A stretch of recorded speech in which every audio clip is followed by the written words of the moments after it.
اسلام حاضرین مجلس السلام علیکم ورحمۃ اللہ وبرکاتہ۔ الحمدللہ رب العالمین والصلاة والسلام علی سید الانبیاء والمرسلین وعلی آلہ وصحبہ اجمعین، اما بعد فاعوذ باللہ من الشیطان الرجیم، بسم اللہ الرحمن الرحیم۔ هل يستوي الذين يعلمون والذين لا يعلمون؟ آمنت بالله صدق الله مولانا العظیم وصدق رسوله النبی الامین الکریم الرؤوف الرحیم۔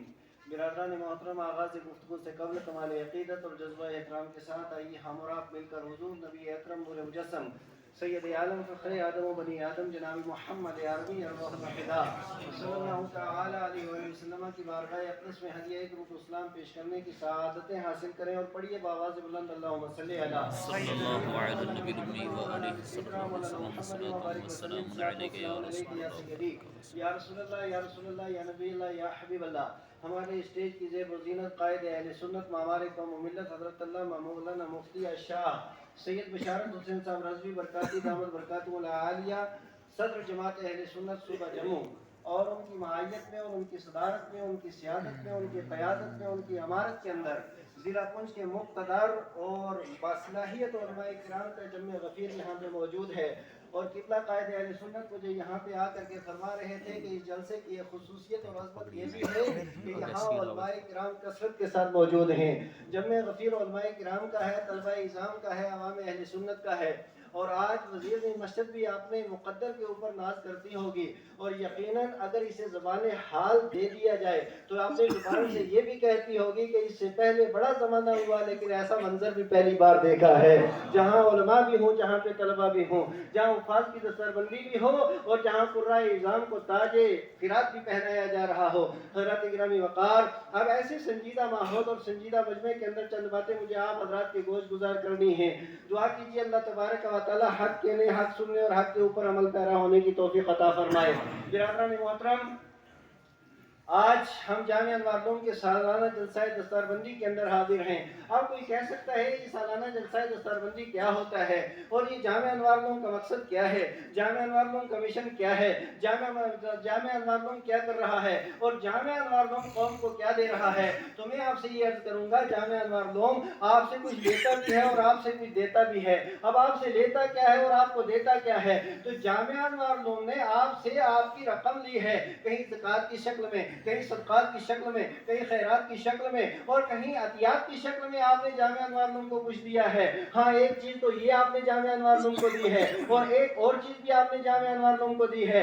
جامعہ انوار العلوم کو آپ نے کچھ بچے دیے ہیں، وہ بچے شہر کے نہیں ہیں، وہ جموں شہر کے بھی نہیں، وہ کلکتہ کے بھی نہیں، وہ عروس البلاد ممبئی کے بھی نہیں ہیں، وہ بڑے بڑے شہروں کے بھی نہیں ہیں۔ ہاں کڑوی سچائی یہ بھی ہے کہ وہ کسی گزٹڈ آفیسر کے بھی نہیں ہیں، وہ آئی ایس کے بچے بھی نہیں ہیں، وہ آئی پی ایس کے بچے بھی نہیں ہیں، وہ کے ایس کے بچے بھی نہیں ہیں، وہ کسی لیڈر کے بچے بھی نہیں ہیں۔ حال تو یہ ہے کسی سرپنچ کے بچے بھی نہیں ہیں۔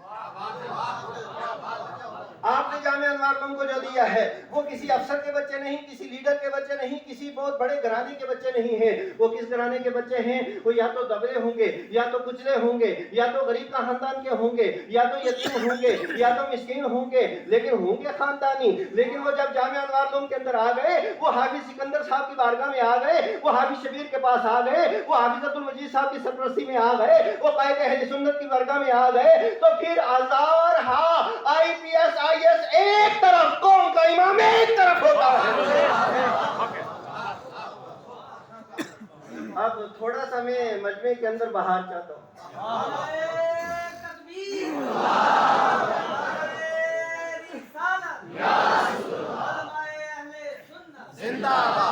اب دیکھیے، میری تقریر کو غلط جامہ نہ پہنایا جائے۔ میں اپنی تقریر کا ذمہ دار خود ہوں، میں اپنی تقریر کا شارح بھی خود ہوں، میں اپنی تقریر کے ایک ایک حرف اور ایک ایک جملے کی بذات خود وضاحت کروں گا، کسی اور کو وضاحت کی ضرورت نہیں ہے۔ وضاحت کی اگر ضرورت ہو تو فاروق مصباحی سے اس کی طرف فاروق مصباحی ہی کی طرف رجوع کیا جائے۔ میں اپنی تقریر کا ذمہ دار بھی خود ہوں اور اپنی تقریر کا شارح اور ناشر بھی خود ہوں۔ میں آپ سے پوچھنا چاہتا ہوں، میں نے ایک جملہ کہہ دیا ہے کہ ہزار آفیسران ایک طرف، لیکن لیکن قوم کا امام ایک طرف، ایک عالم ربانی ایک طرف. کوئی کہے گا اس کی ماضی قریب کے اندر کیا مثال ہے اور ماضی بعید کے اندر کیا مثال ہے؟ میں کہوں گا ہاں ماضی بعید کے اندر بھی مثال ہے، ماضی قریب کے اندر بھی مثال ہے. امام اعظم ابو حنیفہ کے زمانے کے اندر کیا سیٹھ نہیں تھے؟ کیا مالدار نہیں تھے؟ کیا دنیا کے اوپر قیادت کرنے والے نہیں تھے؟ امارت والے نہیں تھے؟ حکومت والے نہیں تھے؟ ذہین نہیں تھے؟ فطین نہیں تھے؟ دنیا جانتی ہے یہ سارے عہدے لوگوں کے پاس موجود تھے، لیکن جیل سے جنازہ کس کا نکلا؟ امام اعظم کا نکلا. اور اس زندگی کے اندر تو امام اعظم نے کلمہ پڑھایا، جب جنازہ اٹھتا ہے تو 70,000 کو تب پہ مسلمان کیا. میں کہتا ہوں آؤ ماضی بعید میں ایک شخصیت ہے، اور وہ شخصیت اسلام کے چہرے کے اوپر ایک بہترین اور خوبصورت ہار ہے، اور اس ہار کا نام امام محمد بن حنبل ہے. کیا آپ کے زمانے کے اندر IPS IAS تو آج کا نام ہے؟ کیا اس زمانے کے اندر ذی اقتدار نہیں تھے، ذی اختیار نہیں تھے؟ کیا اس زمانے کے اندر دولت والے تھے کہ نہیں تھے؟ کیا صاحب ثروت تھے کہ نہیں تھے؟ دنیا کے اور علاقوں کے اوپر حکمران تھے کہ نہیں تھے؟ لیکن ایک مشن اٹھا، ایک فکر اٹھی، وہ ایسی فکر تھی جو اسلام کی جڑیں کھوکھلی کرنے والی تھی، وہ ایسی فکر تھی جو اسلام کی تعلیمات کو بگاڑنے والی تھی، وہ ایسی فکر تھی جو اسلام کا چہرہ مسخ کرنے والی تھی. ہاں وہی فکر تھی جو صدیق کی فکر کے خلاف، جو عمر کی فکر کے خلاف، جو عثمان کی فکر کے خلاف، جو حسین کی فکر کے خلاف، جو حسن کی فکر کے خلاف، جو صحابہ کی فکر کے خلاف، جو اہل بیت کی فکر کے خلاف، جو اسلاف کی فکر کے خلاف، جو قرآن کے عقیدے کے خلاف، جو حدیث کے دیے ہوئے عقیدے کے خلاف. وہ فکر کیا تھی؟ وہ بادشاہ وقت کہہ رہا تھا اور بادشاہ کے حواری کہہ رہے تھے. ایک بات یاد رکھیے، چاپلوسی ہمیشہ کمزور ذہن بندہ کرتا ہے. جو کمزور ذہن ہوگا شیروں کے خلاف بکواس کرنا اس کی مجبوری ہے، کیونکہ چاپلوسی کی بنیاد پہ کسی کی پہچان نہیں بنتی ہے. اور ان کی کمزوری کیا ہے؟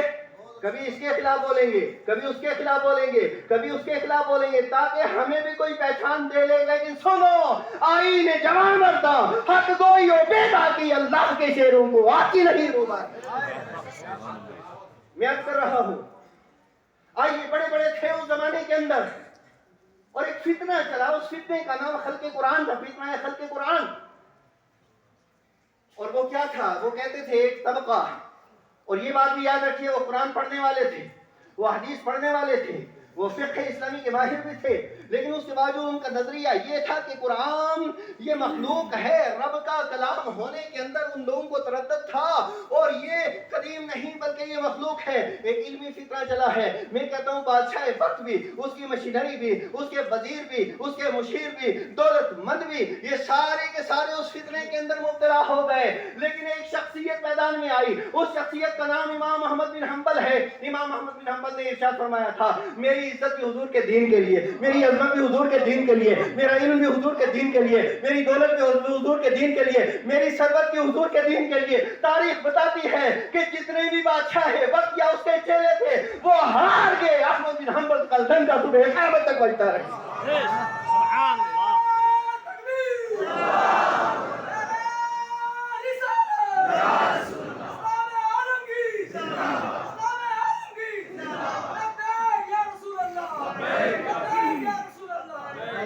حضرات گرامی وقار، اب اگر میں سنہری تاریخ کے اوپر مولانا سکندر صاحب نے ارشاد فرمایا تھا تاریخی باتیں ہوں گی، اب میں تاریخ کے اگر چند اوراق آپ حضرات کے سامنے رکھوں، اگر پورے عالم اسلام کی تاریخ رکھوں تو اللہ کی عزت کی قسم میں یہ بات یہ کہنے میں حق بجانب ہوں، محراب و منبر کی عورت کا نام علماء ہے، منبر کی آب و تاب کا نام علماء ہے، قرآن و سنت کے ناشر کا نام علماء ہے، حدیث پاک آپ تک پہنچانے والے علماء ہیں، قرآن کی تفسیر دینے والے علماء ہیں. آپ دنیا کی کسی لائبریری کے اندر چلے جائیے، جب علم حدیث کی بات ہوگی وہاں آپ کو بخاری یاد آئیں گے، وہاں آپ کو مسلم یاد آئیں گے، وہاں آپ کو ابو داؤد یاد آئیں گے، وہاں کو ابن ماجہ یاد آئیں گے، وہاں کو امام الشیخ طحاوی یاد آئیں گے، اور اس کے علاوہ اتنے بڑے بڑے محدثین ہیں، اور اس کے علاوہ جب شارحین حدیث کا نمبر آئے گا ابن حجر اسقلانی یاد آئیں گے، جلال الدین سیوطی نظر آئیں گے، اور علامہ محمود عینی نظر آئیں گے. اور اللہ کی عزت کی قسم یہ وہ بزرگان دین ہیں جنہوں نے تاج و تخت کو ٹھوکر کے اوپر رکھ دیا تھا،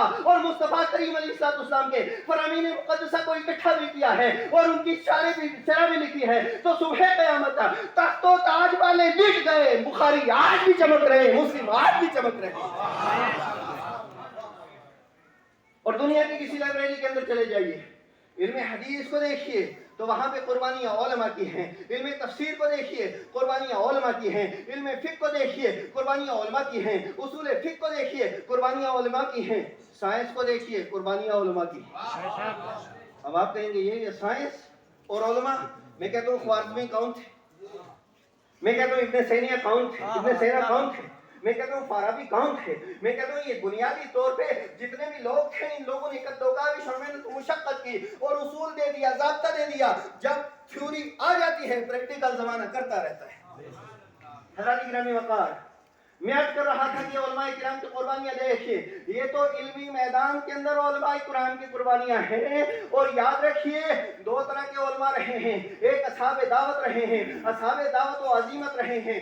ایک اصحاب دعوت رہے ہیں اور دوسرے اصحاب عزیمت رہے ہیں. جب دعوت کا نمبر آتا ہے، جب تبلیغ کا نمبر آتا ہے، وہاں پہ دعوت و تبلیغ کا جب نمبر آتا ہے وہاں اخلاق کی ضرورت کی ہے، کردار کی ضرورت کی ہے، نرمی کی ضرورت ہے. لیکن جب اسلام کے اوپر حملہ ہوتا ہے وہاں حسینی تلوار کی ضرورت ہے.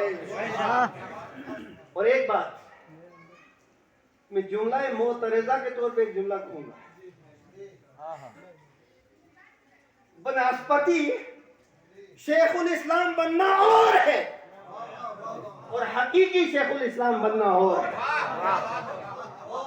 کینیڈا کے اندر رہ کر کے اپنے چہروں سے کتابیں لکھوا کر کے اپنے نام سے چھپوا کر کے